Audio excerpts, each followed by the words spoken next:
Welcome, everybody. I am Penny Eccles. I'm CEO and founder of Marketing Partnership, and myself and my team are obsessive about helping student recruitment and helping universities to grow and attract more of the right students for them. We've got lots of experience in this. And interestingly, about three-quarters of our work that we do nowadays is directly with academic colleagues at universities. Um, so it's clear that there's an interest there. And what I'll be taking you through today is a sample of what we call our stealing strategy, which is a kind of big consultancy piece of work where we do a real deep dive into your subject and basically show you where there might be potential for you to acquire market share from your nearest competitors. So this is a sample of that today. I'll talk for half an hour and then we'll stop at 1 o'clock for you to ask any questions. If you have any questions, just stick them in the Q&A section and I'll do my best to answer them at the end. If I can't get around to answering them all, I'll try to speak to you afterwards and answer your question on email. So please do ask away. Interestingly, about half of the people on this call are academic colleagues, which is brilliant because when we talk to some universities, we ask them, do they believe that academic colleagues see part of their role as being in support of marketing and student recruitment? And if I'm honest, we get a mixed response. So clearly you do see marketing and student recruitment as part of your role because you're listening to this today.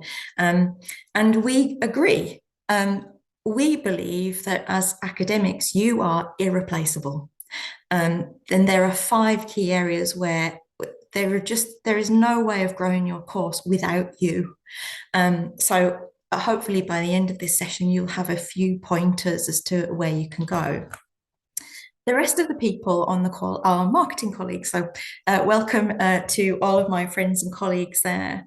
And I suspect that perhaps you're desperately looking either for ways to better engage with your academic colleagues, or perhaps you feel like you just have a vast menu of courses and you can't quite prioritize everybody, but would like to be helpful and to offer a framework to academics so that they can help themselves, really.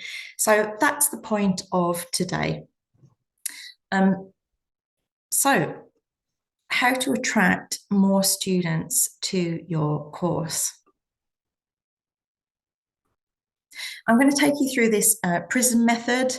I'm a marketer. I love an acronym, but these are the 5 areas where I think you could make the greatest difference as an academic colleague. And the first one is P, positioning.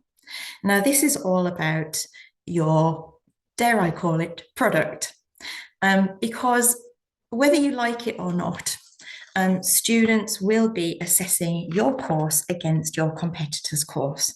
So we need to absolutely get to grips with where your course sits in the marketplace. And we need to do that for 2 reasons. First of all, to ascertain if you could grow your market share. First, find out what your market share is and if you could grow it. And secondly, find out if your subject is in a growth market. And the reason we need to do that is to be brutally honest. If your subject is in a declining market, our advice would always be to universities to as a start, prioritize those areas that are in growth, because then the rest of the university will follow and will lift up. So you need to get to grips with that. And secondly, you absolutely need to know how your course is coming across when compared with your competitors, because it has to be attractive. If it is not attractive, students have infinite choice and they will simply move on. Now, there's good news and bad news here. The good news is that you really are entirely in control of this. It is within your gift, I would argue, that you could change your modules and you could change your module titles. You could change slightly your product so it is more competitive against your competitors. And in our stealing strategy, we help our clients to really assess how they stack up against those nearest competitors, and just how attractive your course looks in comparison, because believe me, that's what your students are doing. So that's the good news, you're in control of it. The bad news is that it's not always about just great marketing. If your product isn't as exciting as your nearest competitors, if the modules aren't great, if they look a bit boring, if there's no point of distinction, if there's no money can't buy experience as part of your course offer, no amount of promotion can win you greater market share. So that is where, as an academic colleague, you are absolutely invaluable to go back to basics and have a look at your product as it stands right now against your competitors. Your marketing colleagues will absolutely help you. And if they don't have enough resource, we can help you. But I would always advise to just look, if you haven't looked for some time, how you stack up. It could save you a lot of money in leaflets and videos, just to make sure that your offer is right. The second point of PRISM is R, so relationships. We renamed our business to Marketing Partnership because we feel that we want to work in partnership with our university clients, but also because effective student recruitment and growth is all about connections and partnerships. In fact, in our office wall, just over there, we have a big logo and it says creating stronger connections. So we help clients to create stronger connections with their prospective students. And again, this is an area where, as an academic colleague, you have so much influence. If you were to go and look at all of the quantitative research about why a student picks a course, they will give you all of the rational reasons. They will talk about course content, and they will talk about facilities and all of the things they can point to. But actually, when you dive a little deeper and really talk to students as to why they picked the university and the course that they ultimately did, they talk about other things like the vibe of the place, the feeling it gave, the sense of belonging, and things like that. They felt that once they'd met the academic at the open day, they really wanted to be part of that academic colleagues team. They want to be around you. And the only way you can maximize that is to make sure that you help the marketing team to show your course in its best light. And the best way you can do that is simply by being absolutely passionate about your course and sharing what is great about it with your marketing colleagues. How you can help? Well, I'm afraid to say it, we look at a lot of web copy, and some of it is just really boring for courses. A lot of it is lifted from module descriptors, from the course student record system. A lot of them are written in the third person. A lot are full of academic jargon, talking about pedagogies and interdisciplinary whatevers. That's not how students speak. So the way that you can help is to ask and sit with your marketing team to start looking at your web copy. It's not easy to change your website altogether. So if you're sitting here thinking, well, our website's rubbish, I get that a lot from academic colleagues. It might be, it might not be. That's really difficult to change. But what you can change relatively easily is the copy and how you describe that course. I was speaking to a senior academic just a couple of days ago, and she complained that she felt that her course was great, but it was largely invisible. And she felt that the marketing team was just not making it visible enough and giving enough exposure. And when she started telling me about the amazing things about her course, I just had to challenge back and say, I would never have known that had I have looked at your web copy. Um, I know you might be thinking right now, how can I write web copy? I'm not a copywriter. And I think that is a valid argument. Um, there are specialists out there now who will charge about £350 a day to sit with you as an academic and to really glean that wonderful course information from you and turn that into web copy. So it's not insurmountable. It can be fixed with a relatively small amount of money. And if you want some recommendations, please do let me know. It's not a service we offer, but it's something we can signpost you to. And then, of course, when you have that great, crisp, pacey, dynamic web copy, you can repurpose it for direct mail campaigns, to drive people to your open days. And once you have a handle as a team on what your selling points are, you can start to build stronger connections with your prospects through communications through your CRM system, your customer relationship management system. There's so many ways you can repurpose good copy, but you need to have the good course description right in the first place. There are many ways you can repurpose it and build personal connections with students. I love universities that do post-offer subject-specific gifts. Bit pricey, but of course you don't have to send to everyone because it's people who've received an offer, and great if it's really relevant to your course. Academic phone calls and WhatsApps, personalized cards and letters based on the content of this personal statement. Profile quizzes, what type of scientist are you, that type of thing, and personalized videos. I love these, and believe me, they work in building strong connections and work much harder if they're delivered by an academic colleague, because people want to hear from you. Ultimately they may want to be you one day. So, you do have that celebrity status. I've put this caveat on here. Please do work with your marketing team. Please don't try and build your own makeshift spreadsheet of applicants or inquirers, because ultimately that will just present a really poor picture of your institution if there are separate arms of the university communicating with the same student and ultimately looking like they belong to a different family altogether.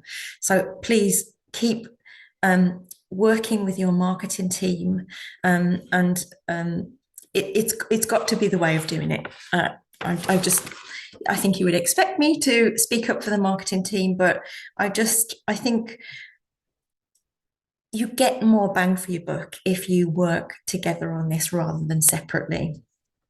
And while we're still on relationships, one of my favorite ways to suggest to academic colleagues to boost conversion is to do some strategic schools liaison. Strategic, not scattergun. Be really selective, because you'll find that 80% of your firm choices come from about 20% of the schools you might work with. So offer engaging lectures and outreach sessions where you go out to these schools and colleges, especially if you can link it to the curriculum. And why not pick up the phone and speak to your opposite number, the subject head in your local college, and take them for a coffee and ask them what's in the curriculum and how you might be able to help.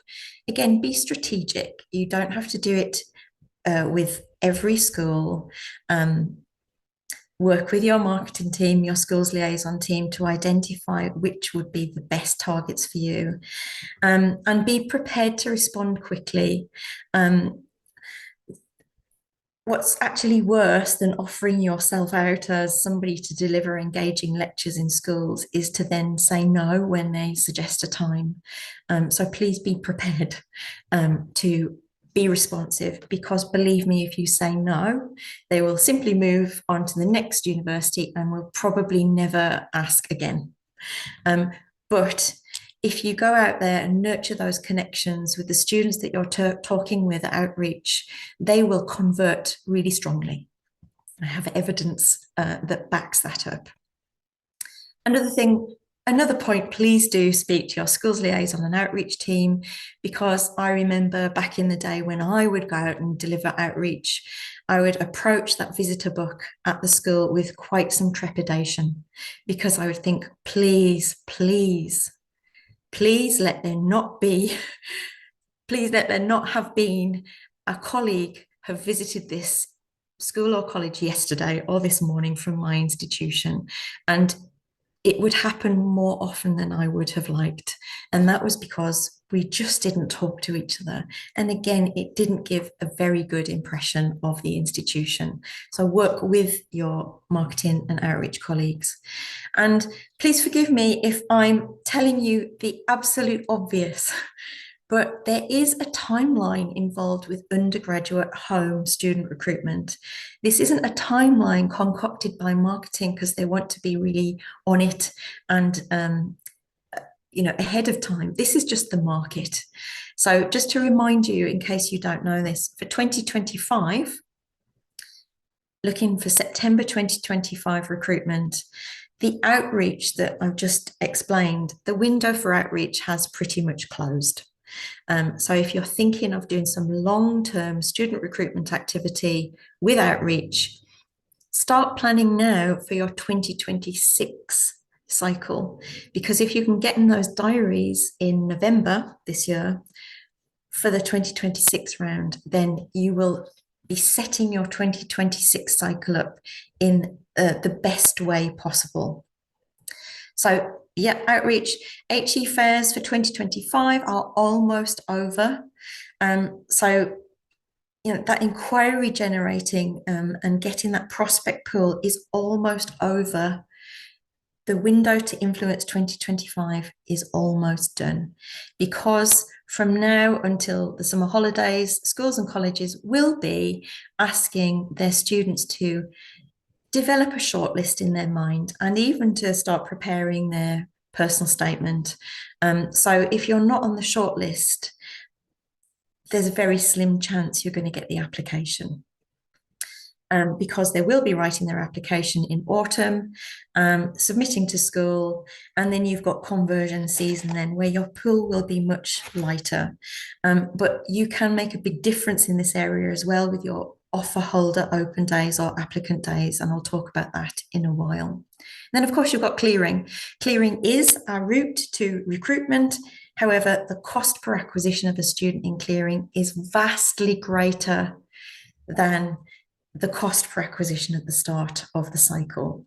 So £1 that you would spend now for 2025 will get you much further than £1 spent in August next year. Okay, so the next one, issues. When I do this session with academic colleagues, this is the bit that everyone loves. They love to talk about issues because nothing's ever perfect, is it? Wherever we work, and there always will be issues. People will talk about their website, they'll talk about their facilities, that they're maybe not strong, especially for sports facilities. I think people feel that their offer is a bit tired. But I take a really pragmatic view. I might agree with you. I might think that your facilities are a bit tired. But when we work with clients, we try and look at what you actually can change. So, for example, you can change the copy on your website, and you can change your open day talk and how you present that subject. And what's important is that we develop a core proposition. I'll give you some tips on that in a while. And we make sure we have all of the scaffolding around it, quality cues such as selective league table analyses, any of the stats to back it up, testimonials from employers, case studies from alumni, but you also need to look at what might be preventing students from getting your message. from getting your core proposition. That might be your copy, as I said. It might be your entry tariff is really confusing. Um, I'm not a big fan of banded tariffs, 80 to 136 points. I mean, what does that even mean to a prospective student? You need to be clear on your pricing. Um, they you know that perhaps you're really great at placements and connections, but if you look on your website, you would never know that. That's a barrier. So it's worth spending time as an academic team and with your marketing team to think about what barriers might be in place, because many of the barriers you might be in control of and you can make a difference to.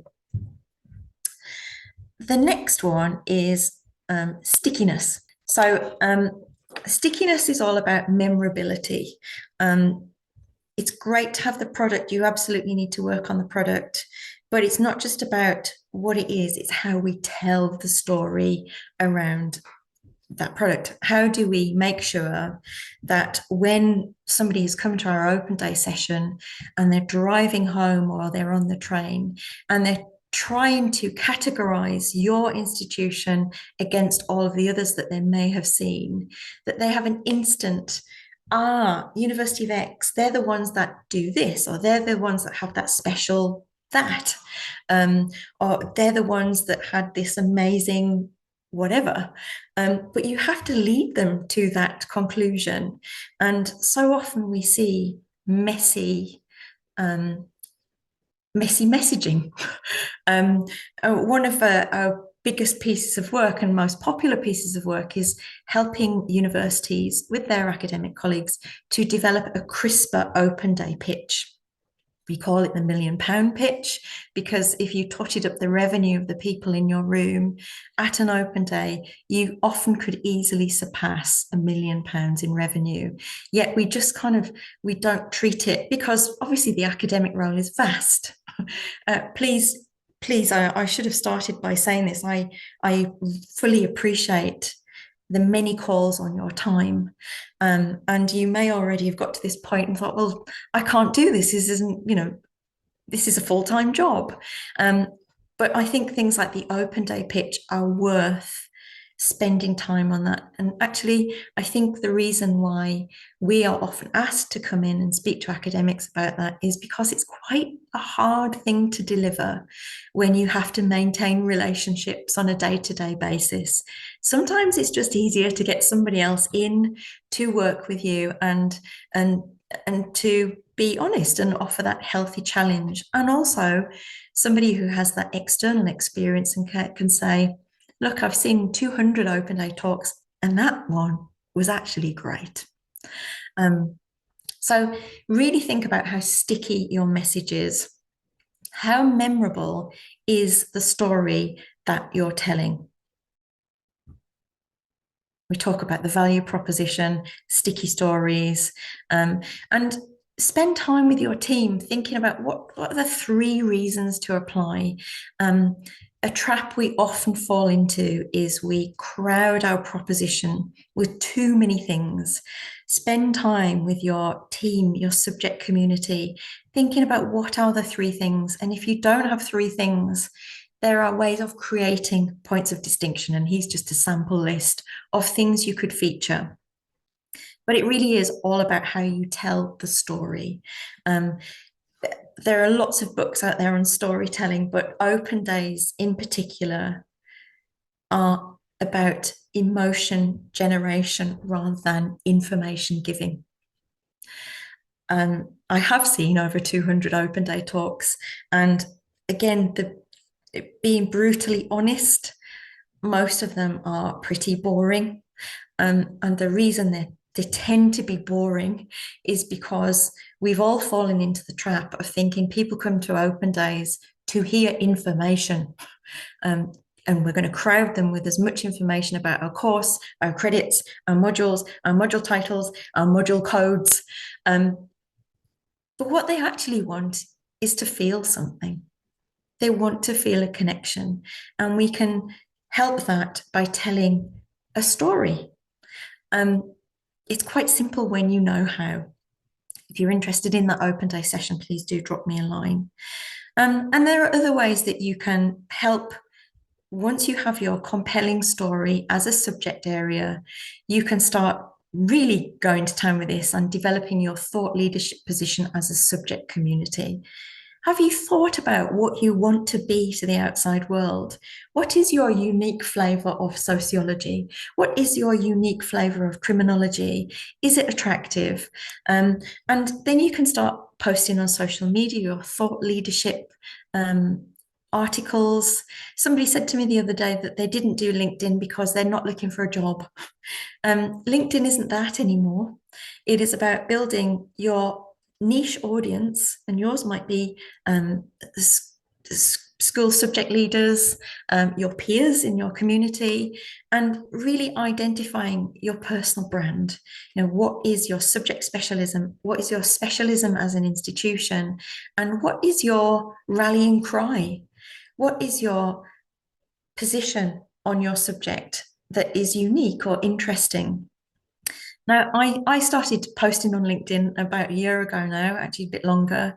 And I found that I try really hard not to post promotional topics and bio stuff, come to our workshops, do some consultancy with us, because who wants to read that really? What people do want to read are topics that are of interest to them. So this is one of them, ones that I did about prospectuses. Is the prospectus dead? We don't print prospectuses, we don't write prospectuses, but it got 20,000 eyeballs. And as you can see from this list at the bottom, from the people that I would like to influence. I've been doing this, as I say, for 12 months to 18 months. And it really does work. You don't have to have a huge audience. You just need to have the right audience. And it's a great way of long-term brand building. And now remember, I haven't mentioned leaflets at all. These are things that you can do and lean into your expertise. And finally, measurement. I could talk about this for a whole day, but there really is no point setting a plan, aiming to grow your market share, seeing if your open day and offer holder talks have worked if you haven't decided how you're going to measure that. So now might be the time for you to ask for feedback on your open days and applicant days. Not just of the students, but of your marketing team. My advice is to be open to that. Please don't be defensive. You could try and ask what the conversion rates were from your open days to application, from your applicant days to firm choice. And once you start putting a plan in place, you will know by February next year if you've made a difference.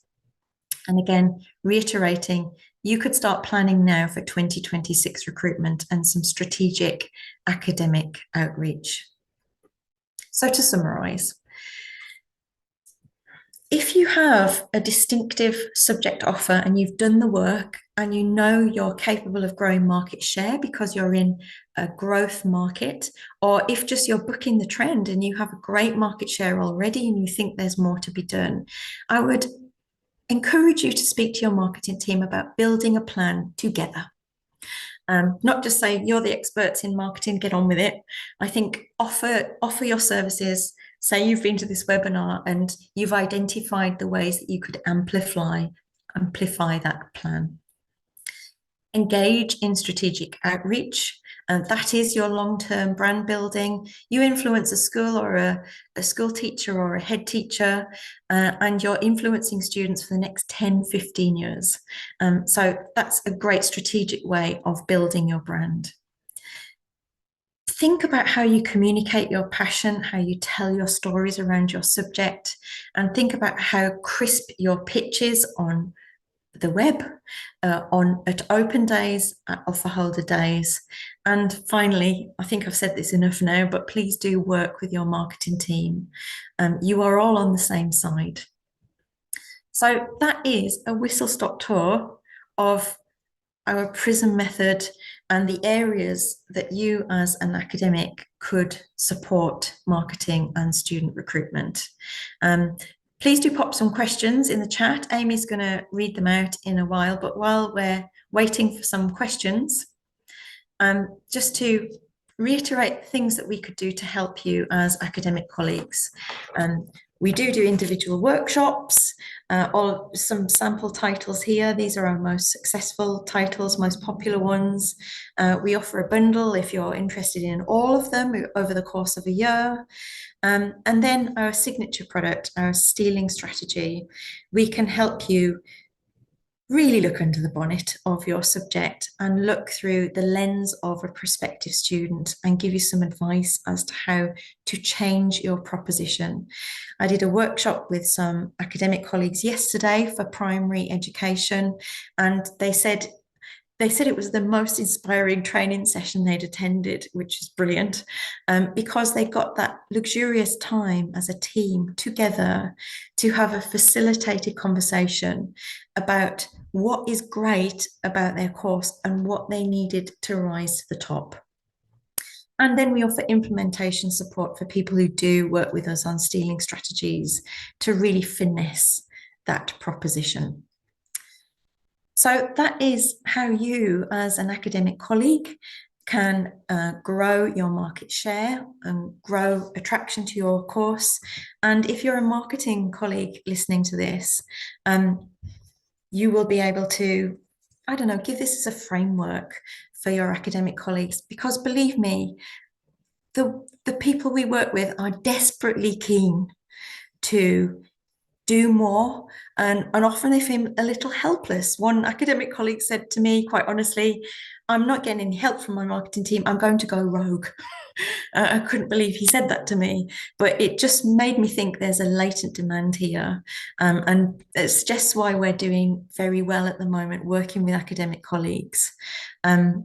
So Amy, I don't know if you can hear me or if you can come on. Hi. Have we had any questions? We have had a few, yes, and I think there'll probably be some more coming in. So if I take them in the order we've had, we're going to take questions from Nikki, Simon, and Nita. I think we had. Nicola's question was, when talking about LinkedIn, is the focus aimed more at promoting the brand to potential students or more, for example, to staff in those feeder schools? Yeah, I don't think you'd find a potential student, well, not 17, 18-year-old, maybe mature market for postgraduate. Yeah, LinkedIn, I would say, is a professional networking tool, but it is great to try and attract subject leads at schools and colleges who might be looking for some targeted outreach work, or they might just be looking for help with their curriculum, and you can give them some key pointers about the subject. I mean, it's free help, isn't it? But what it's doing is it's planting the seed of your subject and your university in their minds. And as I say, they're your long-term influencers. So my advice is to go into LinkedIn now, go in the search box and seek out the people that you really want to influence and start posting. It'll be a slow start, but just keep going. And if you need help, you will have social media experts in your marketing team. And I'm sure they'll give you some pointers. Nita was asking earlier on, when you were talking about examples of kind of quizzes and gifts, then I've shared a bit about some of the gifts we've seen, like fob watches for nurses and kind of poetry anthologies for English lit students. But in terms of quizzes, I remember you launched a quiz yourself, didn't you, when you were working in your director role? So is that something you could share? Yeah. This is my best case study of working with academic colleagues. It was for a computing faculty, and they come to me as marketing director and said, can we just do, we're really keen. We really want to do something together. Let's sit down and let's work out what we could do together. And over the course of the conversation, we talked about how everybody loves to know about themselves. We just do, don't we? Basic psychology. And we together, actually mainly the academic colleagues, devised an online quiz as to what type of computer science graduate are you? And we devised personas. So you're the creative one, you're the forensic one, you're the gamer. So there were five kind of personas. So we invited our prospects on our CRM database to complete the quiz. But we went a step further, and this was actually the idea of the academic team, so I can't claim credit for this. But they said, well, we've taken the quiz and we know what we are. So how do you feel about us, creating icons for these personas, and we'll get t-shirts made so that when people come, they can get a wristband of the color that, the color tribe that they are, and they'll know which persona we are individually as lecturers as well. And it went so well. Applications went up that year, conversion went up, and it just really opened my eyes as to what you can do when you work together. And actually, online quizzes are easy to purchase nowadays. Again, get in touch. We know of some systems, but back in the day, they were very expensive to source. You had to pay an agency to build a quiz. You don't have to do that now. So maybe there's potential there. A question from Simon, who was a member of academic staff for a course in children, young people and families, asking around the best ways of recruiting to the wider community for students who are kind of mid-course students over 21. He mentioned our open days. He tries to kind of speak to the parents of prospective students who have kind of accompanied their children to an open day, but any particular tips on sort of reaching that audience if it's not through a kind of schools outreach? Yeah. So I'm going to be honest with you, Simon, it's hard. It is really hard because, well, there are a number of reasons. So we know that mature population for studying is kind of declining. So that's tricky. There's not a ready-made database that we could perhaps purchase. So again, that's tricky, but there are some techniques. So LinkedIn, as I've said, thought leadership, working with the media, and getting out to media outlets with your thought leadership angle, get some media training. So you can talk about children and the community issues, that type of thing. But an idea that I got from a good friend actually recently, who's just signed up as a mature student at a university, he didn't do university first time round, and he realized that he could use student finance, and he's enrolled on a fine art course, and he's told loads of his friends about this thing that he's opened his eyes to. And I've often thought, why don't universities offer mature students a referral, a little intro fee or some sort of incentive? I've yet to see a university that does that, but that might be the way, because people influence people, don't they? So yeah, it's a tricky audience, I will be honest with you, but there are some techniques you can use. A couple of questions from Anne. If anyone else has got any questions, if you want to pop them in the Q&A, by the way, it's just slightly easier to track them in there than it is through the chat. And asking, what are the most effective social media platforms for sixth formers, mature students and PGT? I mean, this might be kind of specific to the institution, I guess, but do you have any thoughts to share there? Yeah, so obviously, people talk about TikTok, don't they, for the younger generation, X, Twitter, maybe for the older generation, along with Facebook. But I'm going to issue a big warning here. You might not like it, but I'm going to say it anyway. Think really carefully before you set up a social media channel just for your subject. Think really carefully, because believe me, it is a right faff keeping it current. And there's nothing worse than jumping on Instagram or X and there not be current information, because that gives an impression of a slightly dead faculty. And I know that won't be, you're just really busy.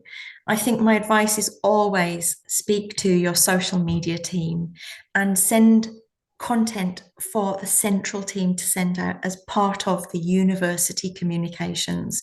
You'll get way more exposure that way. And you'll get some support as to what makes for good content. So that's probably a very unpopular answer, but I'm going to say it anyway. And it might save you a couple of hours every week. Yeah, go with the main. Somebody's put as the academic responsible social media account agree. It's just, yeah, it, don't don't go there. If you're thinking of doing it, go with the bigger channel every time. Thank you. Another question from Anne, kind of topical one. What do you think will be the impact of the UCAS real grades tool on applications from post-92 or widening participation universities? Oh, do you know, I've spent way too many hours thinking about this. um, it might not be the most helpful. I think it's probably the right thing to do ethically. But let's be honest, at some universities, we price our degrees at a certain level, but the actual intake doesn't come in, the average intake doesn't come in anywhere near that. Now, this is going to be totally transparent. Your pricing strategy is going to be totally transparent. So now might be the time to take a review of your published entry tariff.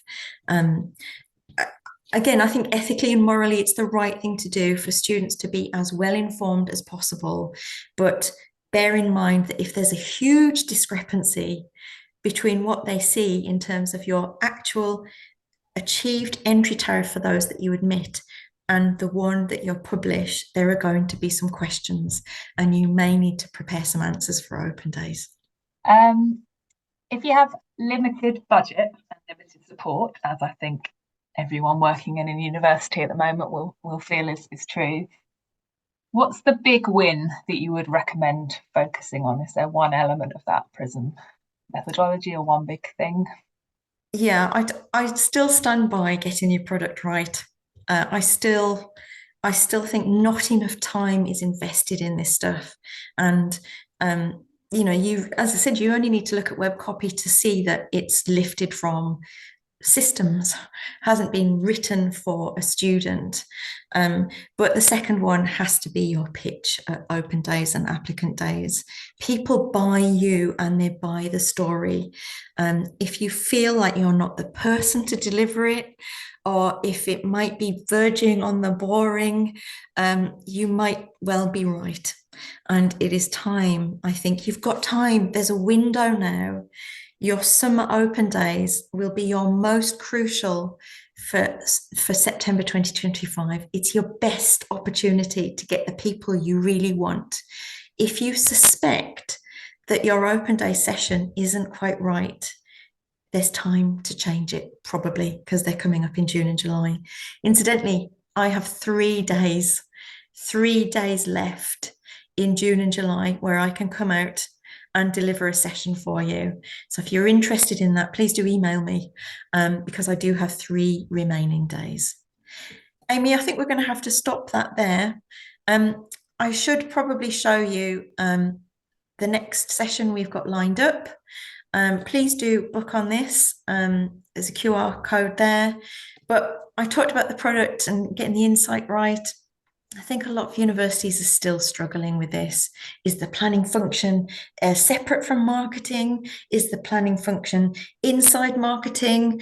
What sort of insight is really required?